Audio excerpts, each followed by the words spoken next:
시편 중에서 역시 세계 선교를 말하는 가장 대표적인 시편은 시편 67편인데요.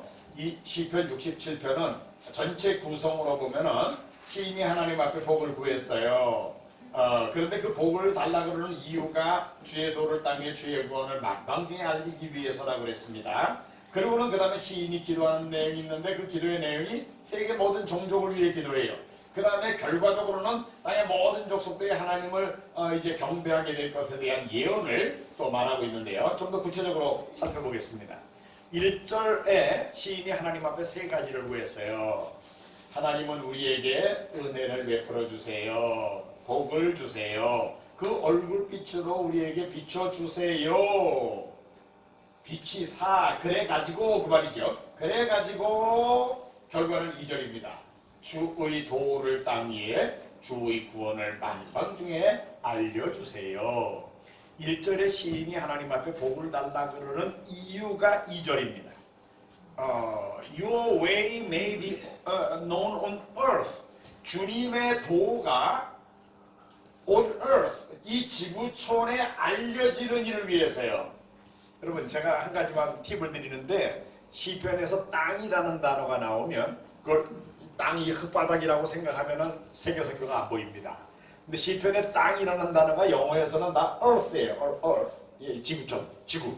그것도 물리적인 지구를 가르치는 게 아니라 이 지구에 살고 있는 사람들을 가르치는 거예요. 그러니까 세계 모든 나라 모든 사람들을 가르치는 거죠. 그래서 주의 도를 온 세계 모든 나라 사람에게 알려주게 하는 일을 위해서, 그리고 주의 구원이 열방 중에 알려지는 일을 위해서 1절에 하나님 저에게 은혜를 베풀어 주세요. 하나님 우리에게 복을 주세요. 얼굴빛으로 비춰주세요. 그렇게 하나님 앞에 요구한 거라고 말이에요. 여러분, 우리가 하나님 앞에 기도할 때에 하나님 제가 하는 사업이 잘 돼가지고 돈을 많이 벌게 해주세요. 뭐하게?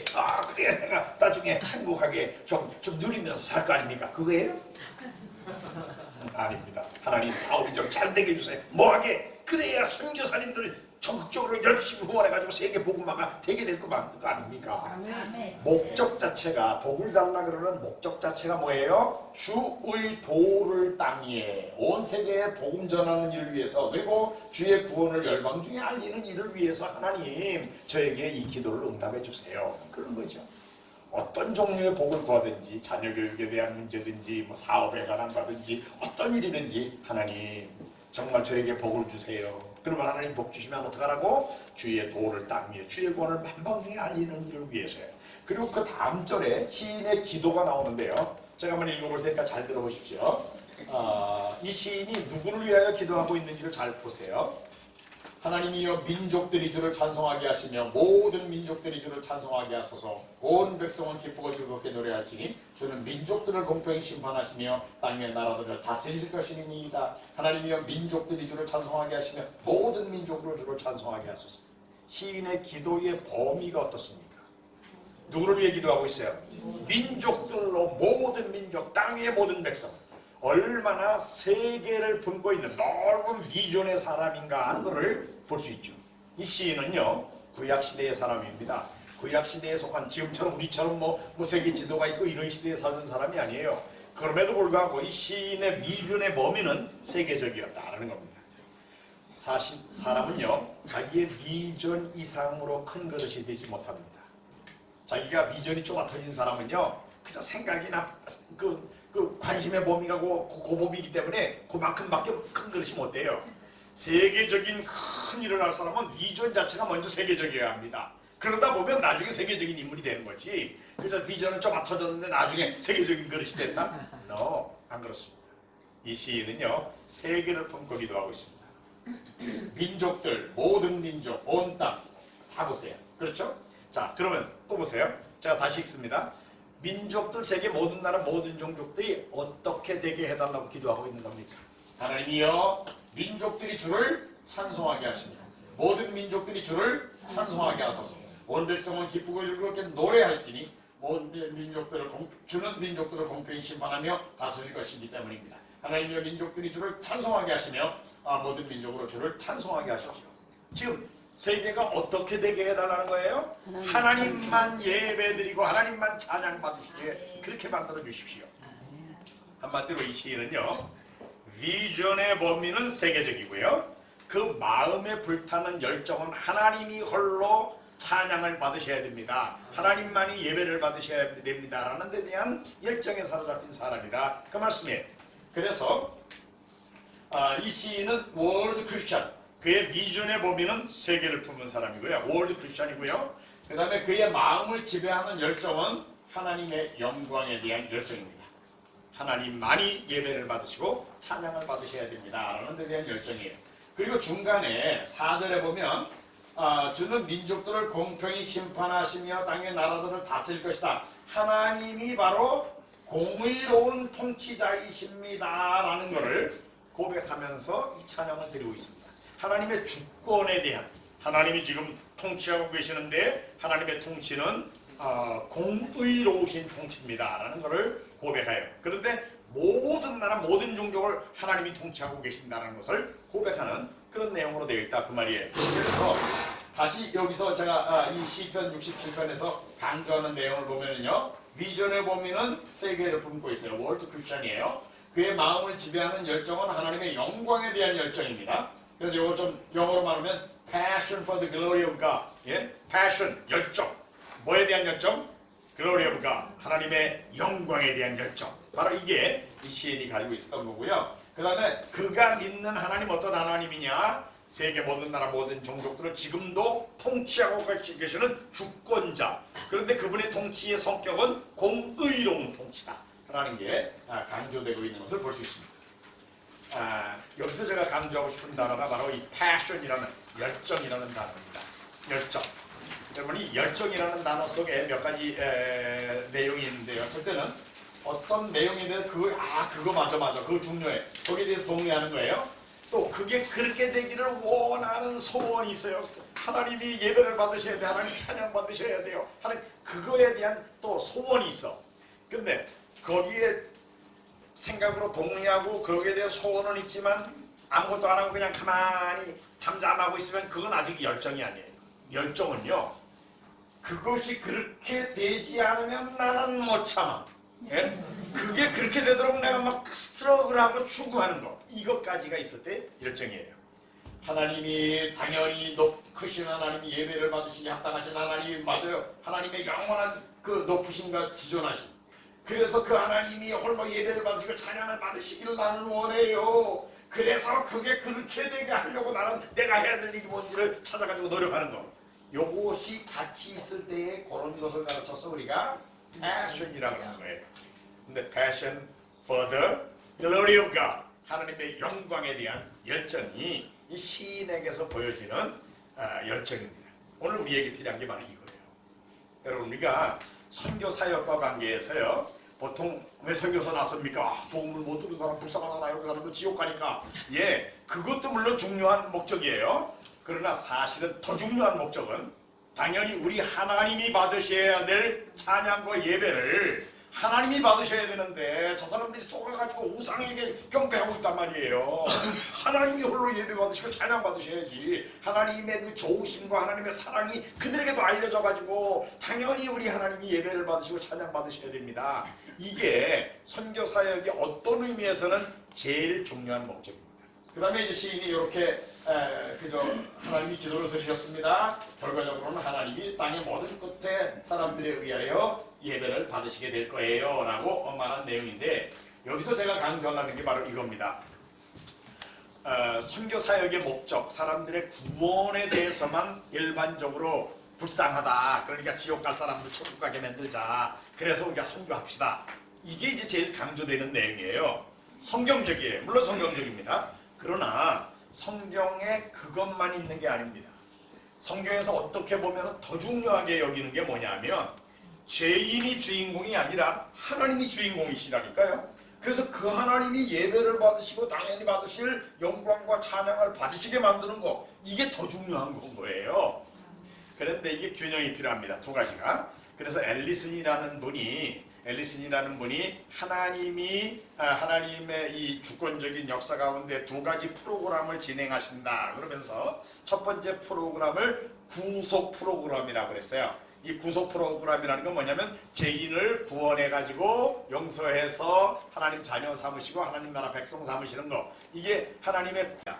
그런데 하나님의 구속 프로그램보다 어떤 의미에서 더 중요한 게 하나님의 왕국 프로그램이에요. 하나님 나라를 건설하시는 거야.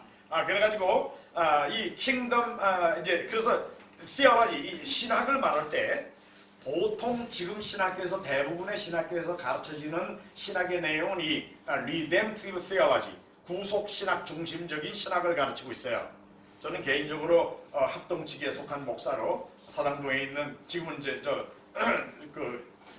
용인 양기로 옮겼습니다만은 합동 측 목사입니다, 옛날에. 근데 이 제가 배운 신학의 책에도 조직 신학에 보면은 이 구속 중심의 사람들이 이제 처음에 물론 서론적으로 성경 계시에 대한 거, 그다음에 하나님 어떤 분이냐, 그다음에 인재로 내가 사람들이 죄에 빠졌다. 근데 죄에 빠진 사람을 구원하기 위해서 예수님이 세상에 오셔가지고 새로 대신말 받아 죽으시고 사람을 구원하셨어. 구원받은 사람들은 성령이 이렇게 넣으시고 나중에 이제 이 사람들이 교회를 이루고 그다음에 천국에 들어갔다. 끝. 거기서 끝나요.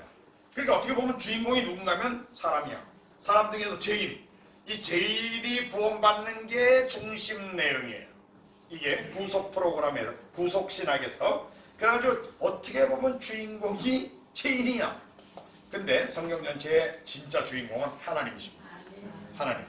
그래서 사실 하나님에 대한 중심으로 가보면은 이 redemptive theology도 중요하지만 kingdom theology가 굉장히 중요한데, 다시 말씀드리면 앨리슨의 표현에 의하면 구속 프로그램을 하나님이 진행하셔요. 그러나 사실은 구속 프로그램과 동시에 하나님이 진행하시는 것은 하나님 나라를 건설하는 왕국 프로그램이에요.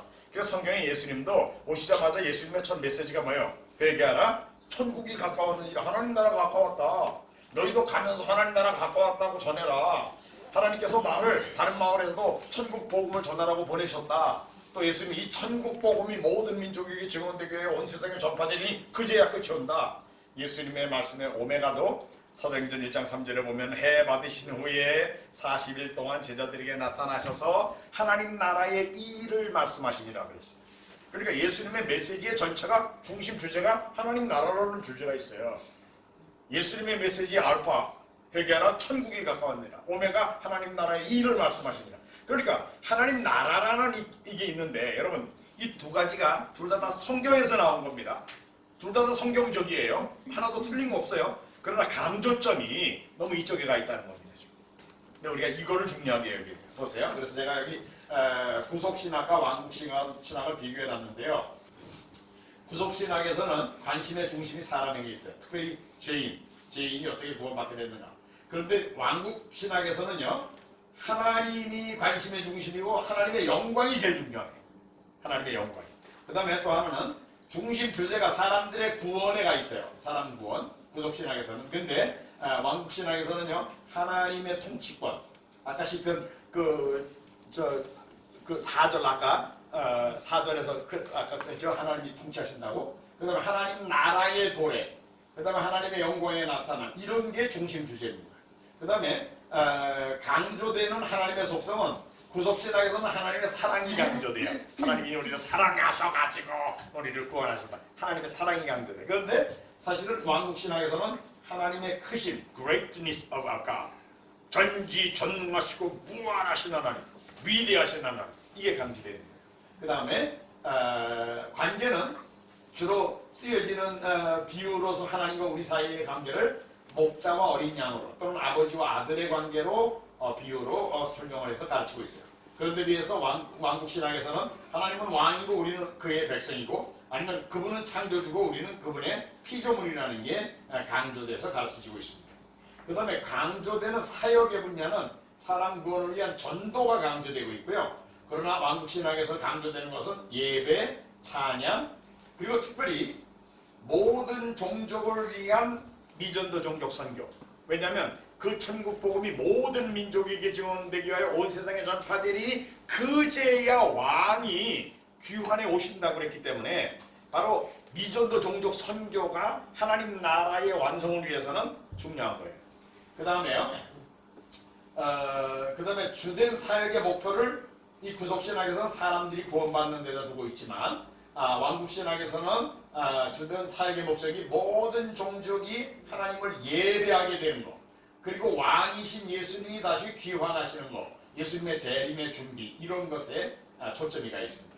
그래서 구속신학에서는 예수님을 우리의 세이비어, 구원자로 강조하고 있지만, 왕국신학에서는 예수님을 우리의 통치자, 왕으로 강조하고 있다는 것입니다. 일반적으로 균형 있게 선교 사역의 목적이 뭐냐? 그럼 세 가지를 얘기해야 돼요. 첫째는 하나님이 예배를 받으시고 찬양을 받으시게 만드는 것. 하나님만이 유일하게 예배 받으시고 찬양 받으시는 것. 둘째는 사람들이 죄 용서받고 구원받고 이생과 내세의 복을 누리게 만드는 것. 사람들의 구원과 행복이죠. 세 번째는 악의 세력, 사탄의 세력을 다 깨버리고 사탄이 지배하는 영역이 다 없어지고 하나님의 공의로운 통치가 온전히 나타나게 만드는, 다른 표현으로 말하면 그걸 하나님 나라 도래라 그러는 겁니다. 하나님 나라 도래가 온전히 이루어지게 만드는 것. 이 세 가지가 선교 사역의 목표입니다. 선교 사역의 목표예요.